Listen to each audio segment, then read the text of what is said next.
এই দেখো তোমার ছেলেকে নিয়ে এসছে। কি এনেছিস? দেখো। আরে বাবা, কি আমি তো দেখি একটু। ওই তো ওখানে প্লেট দুটো আছে, দে তো। হ্যাঁ দাঁড়া দিচ্ছি। কি এনেছিস তোরা? দেখো তো কি আছে। এটা দেখো। কালকে রান্না হবে নাকি? দেখো তো কি রান্না করা যায়, এগুলো দিয়ে ভালো। বাহ, কি মাছ এনেছিস রে!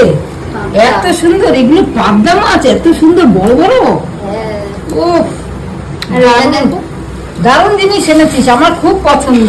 ভালো লাগছে না মাছগুলো? দারুণ দারুণ। আর ওরে বাবারে, খাসির মাংস!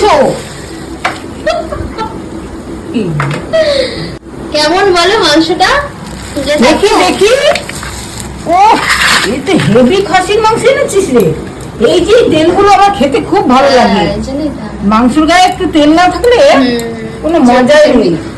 দেখ কি করে রান্না করি, আমি দেখবি আজকে। দুটো রেসিপি করবা? অবশ্যই আর তোদের করে খাওয়াবো। হ্যাঁ। এই রেসিপি দুটো আমি রান্না করব, হ্যাঁ। হোম কুকিং এ দেওয়া থাকবে। বন্ধুরা আপনারা গিয়ে দেখে আসবেন। সবাই আমি check এখানে করে নেবেন। সর্ষে পাবদা করব আর খাসির মাংসের একটা ভালো রেসিপি করব। ঠিক আছে বন্ধুরা? সবগুলো তাহলে টাটকা? হ্যাঁ, ধুয়ে মুছে একদম রেডি করে নিচ্ছি। আচ্ছা ঠিক আছে।